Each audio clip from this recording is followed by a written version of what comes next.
Welcome to Part 1, The Inheritance of Hate. In this section, we'll explore how deeply ingrained hatred can be passed down through generations. We'll examine the factors that contribute to this inheritance, including family influence, societal pressures, and historical context. Understanding this background is crucial to grasping the bigger picture of the subject we're discussing. Let's take a closer look at how these elements come together to shape the mindset and actions of one of the most controversial figures in America. Today, we're diving into a complex and deeply rooted issue, the architecture of hate in America. This isn't just about isolated acts of racism or authoritarianism.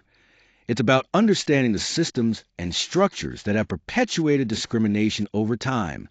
We'll explore how these forces are interconnected and have shaped political divisions across the country. Our goal is to uncover the layers beneath the surface, revealing how systemic discrimination operates and the lasting impact it has on society as a whole. This investigation urges us to recognize these patterns so we can better address the challenges they present. Here, we delve into a powerful description from WordUp Media Network's investigative magazine, which captures a striking perspective on Donald J. Trump.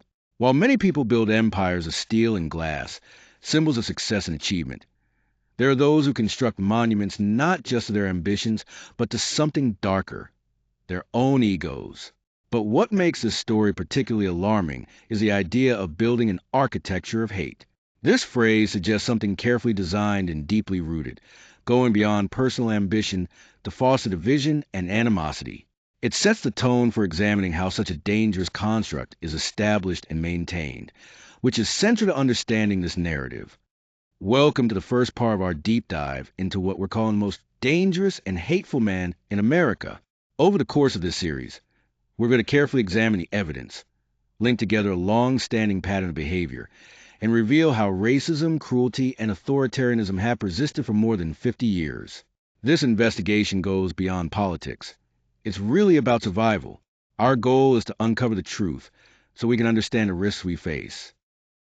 In 1927, Queens, New York, was the scene of a significant and troubling event. A riot broke out when the Ku Klux Klan marched through the streets in full regalia, openly promoting their ideology of white supremacy. During this violent episode, 7 men were arrested for their involvement, and among them was Fred Trump, who is notably the father of Donald Trump. This incident is often referenced when discussing legacy, with the saying, "The apple does not fall far from the tree," used to suggest that behaviors and beliefs can be passed down through generations. This moment in history highlights the deep roots of racism that still echo in various ways today.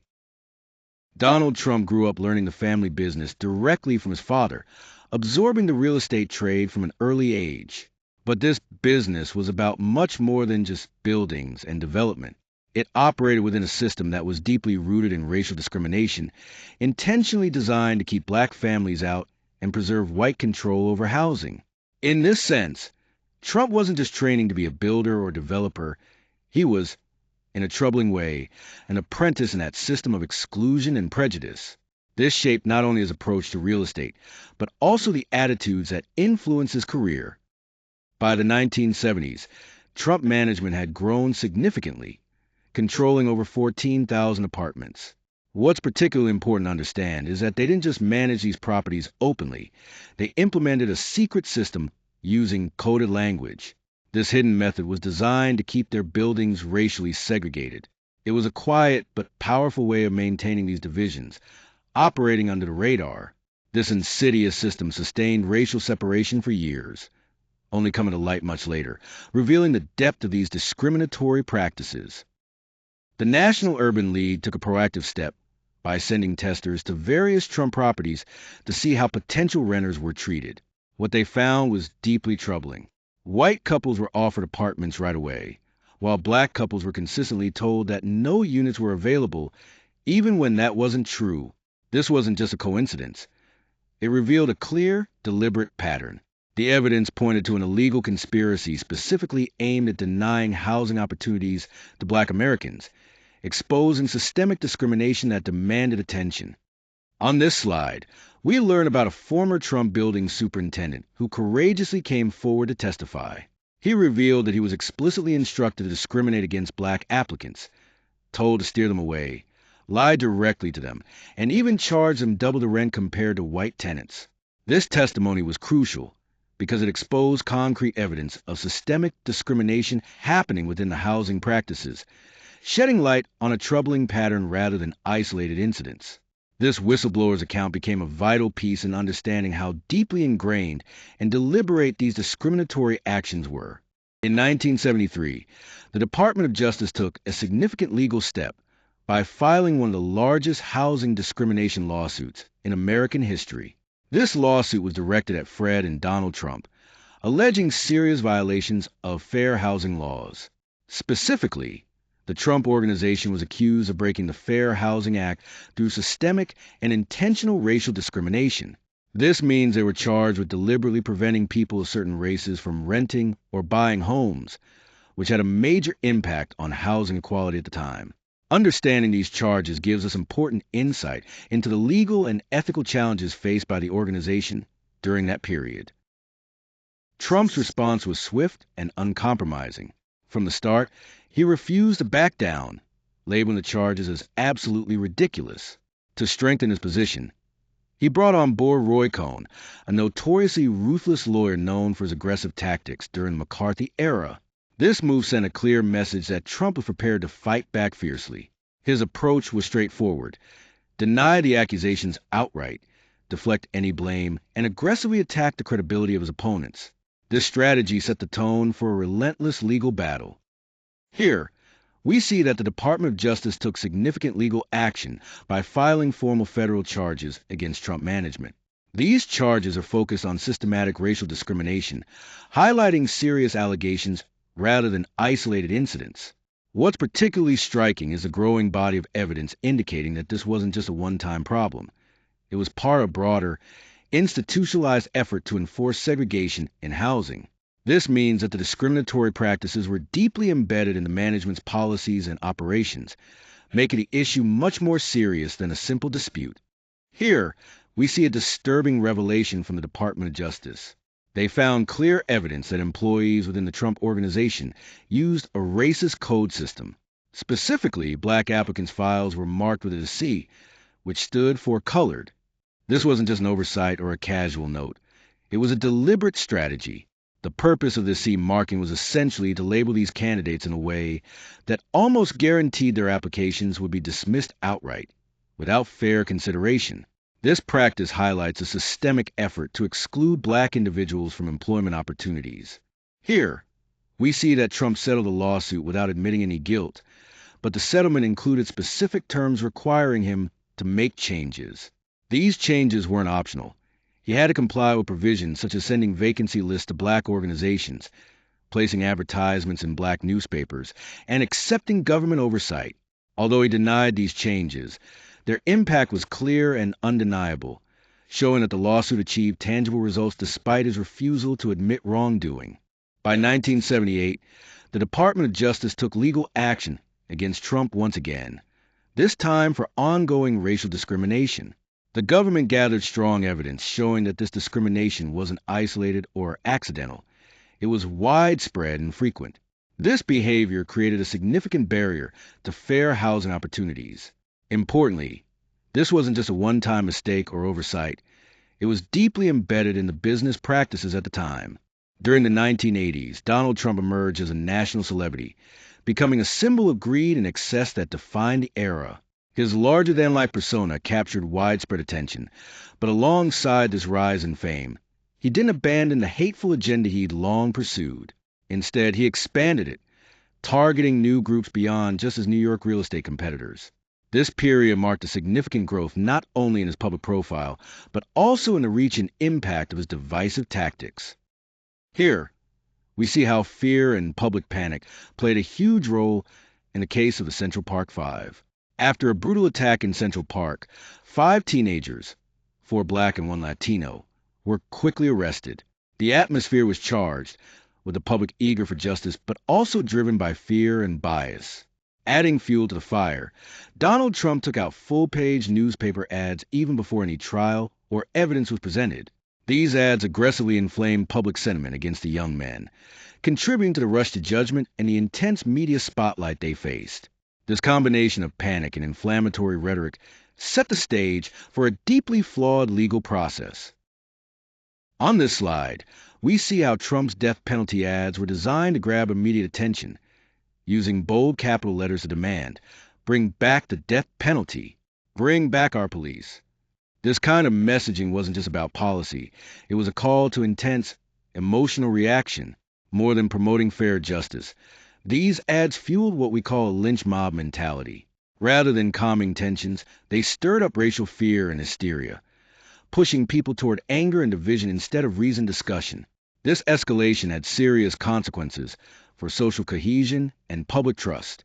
Here, we confront the tragic reality of wrongful conviction. The Central Park Five were sentenced and imprisoned for a crime they did not commit, an injustice that turned their lives upside down. The damage they suffered wasn't just temporary. It was irreparable, affecting every aspect of their futures. What's more, despite the grave consequences, Donald Trump never apologized or retracted his earlier calls for severe punishment, nor did he ever admit to any wrongdoing. This lack of accountability only adds to the profound injustice these young men endured. In 2002, new DNA evidence came to light, along with confession from the actual perpetrator, which completely exonerated the Central Park Five. Despite this clear proof of their innocence, the city eventually decided to award them a multi-million-dollar settlement in recognition of the wrongful convictions they suffered. However, not everyone accepted these facts. Donald Trump, notably, doubled down on his initial accusations and never admitted to being wrong about the case. This highlights how difficult it can be for some to acknowledge mistakes, even in the face of undeniable evidence. Here, we see how Trump responded to the settlement. Even after the five men were fully exonerated, Trump insisted on calling the settlement a disgrace. Despite overwhelming evidence proving their innocence, he continued to assert that they were guilty. This refusal to accept the facts didn't just affect the case itself. It helped keep alive a damaging narrative that associates black and brown individuals with criminality. This denial in the face of truth had significant social implications beyond the legal outcome. When we look at the birther movement, it's clear that Donald Trump played a central role in pushing this baseless conspiracy in the 2000s. He emerged as a leading figure questioning whether Barack Obama was actually born in the United States, despite all evidence proving he was. This wasn't just a simple political challenge. It carried deeply racist implications. By promoting this falsehood, Trump amplified the harmful idea that a black man couldn't legitimately serve as president of the United States. He used his platform to undermine and delegitimize America's first black president, fueling division and prejudice in the process. This illustrates how the birther movement was more than just misinformation. It was a racially charged crusade that sought to weaken the very fabric of American democracy. For years, Donald Trump relentlessly pushed the baseless claim that Barack Obama was not born in the United States. This wasn't just a passing accusation. It became a long-term campaign, constantly repeated to keep it in the public eye. To support this, he employed investigators and skillfully manipulated various media platforms, all while amplifying racist undertones that poisoned public perception. At its core, this campaign was rooted in a deeply racist narrative. It was designed to delegitimize the first black president, using political critique as a mask for underlying racial animus. Ultimately, this was a sustained effort, not only to distort the truth, but also to sow division, distrust, and discord across the nation. In 2015, Donald Trump launched his presidential campaign with a speech that quickly set the tone for what was to come. Right from the start, he targeted immigrants from Mexico, labeling them as criminals and rapists. This wasn't just a political statement. It was a clear demonization of an entire nationality. His campaign was openly built on racism and fear, using these elements as a strategy to divide people along racial and ethnic lines. Essentially, hate became a central weapon in his political playbook from day one. The 2015 campaign didn't happen in a vacuum. It was really the result of decades of racial hatred building up over time. Donald Trump's way of seeing the world had long involved dividing people into categories based on their perceived worth, often casting black and brown communities as threats or somehow less deserving. This wasn't new. It was part of a lifelong pattern where race was used as a tool to assert power and dominance. This deep-seated racism didn't just influence his private views.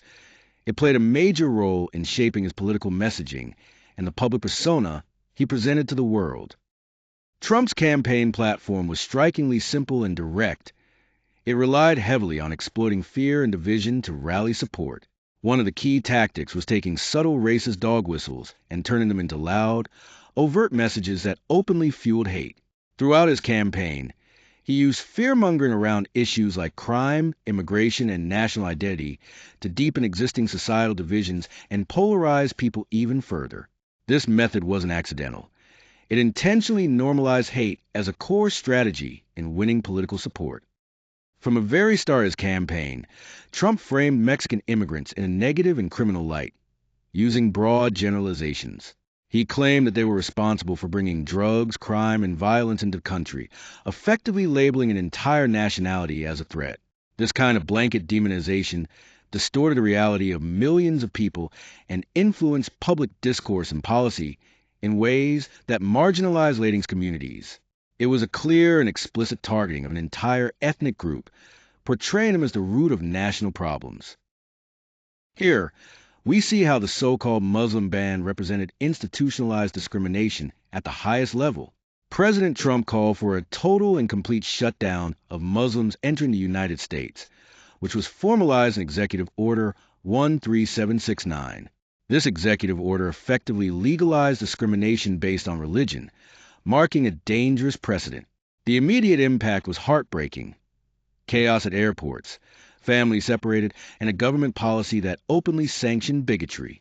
Ultimately, this ban wasn't just a policy, it was a codification of hate into law, singling out Muslims solely because of their faith. In 2017, Charlottesville became the site of a horrific event when neo-Nazis organized a march, chanting hateful slogans that culminated in the tragic murder of Heather Heyer. The response from President Trump was deeply controversial. He suggested there were very fine people on both sides, effectively equating white supremacists with those protesting against racism. This attempt to draw a moral equivalence between hate and justice served to excuse fascism and white supremacy under the pretense of neutrality. Ultimately, this moment revealed a troubling failure of leadership during a critical social crisis, highlighting the dangers of failing to clearly condemn hate and bigotry. During a private meeting in the Oval Office, President Trump used deeply offensive language to describe certain African and Caribbean countries, calling them shithole countries. This wasn't just a slip of the tongue. It laid bare a level of racial bias that had been carefully hidden behind more polished political statements. At the same time, his expressed preference for immigrants from Norway highlighted this racial bias even further, showing how these views influence his approach to immigration policy. This candid moment broke through any illusion of diplomacy or respect, revealing raw and explicit racism that not only shaped policy decisions, but also affected public attitudes. It was a stark reminder of how deeply these prejudices can be woven into leadership and governance. At a rally in North Carolina, President Trump targeted Congresswoman Ilhan Omar, who is a black Muslim lawmaker. This attack quickly triggered a disturbing response in the crowd, as they began chanting, "Send her back, send her back." Instead of stopping the chant, Trump remained silent, effectively allowing and implicitly endorsing this racist outburst. This scene clearly shows how he was willing to fuel racial animosity to energize his political base. During a 2020 presidential debate, Trump was directly asked to condemn white supremacist groups. Instead of clearly denouncing them, he refused to do so and instead told the Proud Boys, a well-known extremist group, to stand back and stand by. This was more than just words. It was a deliberate signal to these violent white supremacist groups. His statement effectively encouraged and emboldened them, showing how his rhetoric played a significant role in inciting and coordinating these hate-fueled movements. This moment highlights the dangerous impact that such language can have in legitimizing and mobilizing extremist groups. After losing the 2020 presidential election, Trump began promoting what became known as the Big Lie, falsely asserting that there was widespread voter fraud. He specifically targeted urban centers with large black populations, places like Detroit, Atlanta, and Philadelphia, accusing them of stealing the election. This rhetoric wasn't just words. Trump explicitly urged his supporters to fight like hell, which directly contributed to the violent events on January 6, 2021, when a mob breached the Capitol. The insurrectionists carried Confederate flags and disrupted the democratic process, marking a dangerous peak of racial incitement and political extremism. This moment exposed deep divisions and highlighted the consequences of spreading falsehoods. Even after leaving office, Trump continued to share racist content, including reposting a video that depicted Barack and Michelle Obama as monkeys. While some defended this act as a mere joke, it's important to understand that this kind of imagery is a clear form of dehumanization. Dehumanization is one of the oldest and most dangerous forms of racism because it strips individuals of their humanity, making it easier to justify violence and hatred against them. This incident highlights how persistent and unapologetic racial hostility remains, showing that these harmful attitudes are far from resolved. In 2025, with Trump's return to power, we saw a sharp and aggressive assault on civil rights. One of the most significant moves was his ban on diversity, equity, and inclusion programs, which were key initiatives aimed at fostering fairness and representation. Alongside this, the Voting Rights Act, a cornerstone of protecting minority voters, was severely weakened, and agencies dedicated to safeguarding marginalized groups faced major funding cuts. Collectively, these actions didn't just slow progress. They actively erased decades of hard-fought advancements toward racial and social equity. This wasn't a series of isolated decisions. It was a deliberate and coordinated push to roll back protections and rights for marginalized communities. Here, we see how Trump's agenda shifted in a dangerous direction, moving from overt racism toward outright authoritarianism. He didn't just use racist rhetoric. He openly threatened the constitutional order by suggesting the termination of the Constitution itself, and even promised to act like a dictator from day one.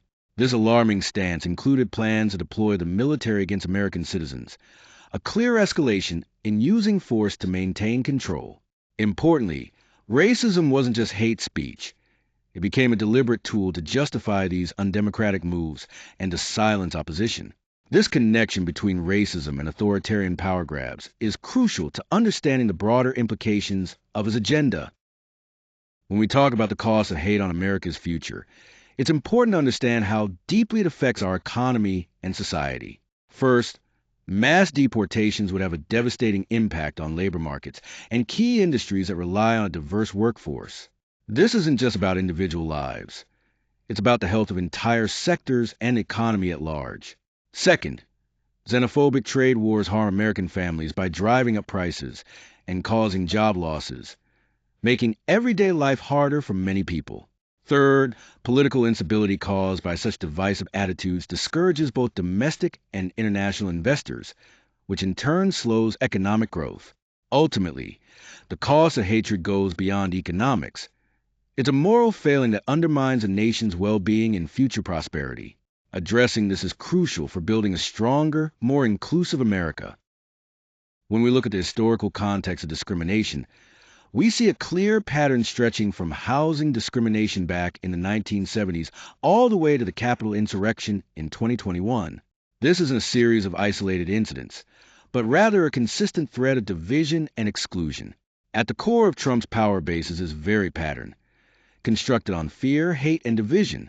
Instead of bringing people together, his tactics deepen the divide, fostering antagonism and leaving many feeling excluded. This architecture of hate doesn't just exist on the surface. It forms the foundation of his influence and authority, shaping the way he commands power. Here we face a critical decision. The first path is inaction, simply standing by while hate is not only tolerated but becomes embedded in our laws and culture.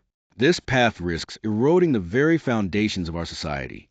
The alternative is a path of resistance, where we actively fight to protect democracy, justice, and unity. This struggle is essential because the choice we make now will shape the future of America. It's not just a political issue. It's about the kind of country we want to live in and leave behind. Next, we'll be diving into part 2 of our investigation, which focuses on some deeply troubling issues.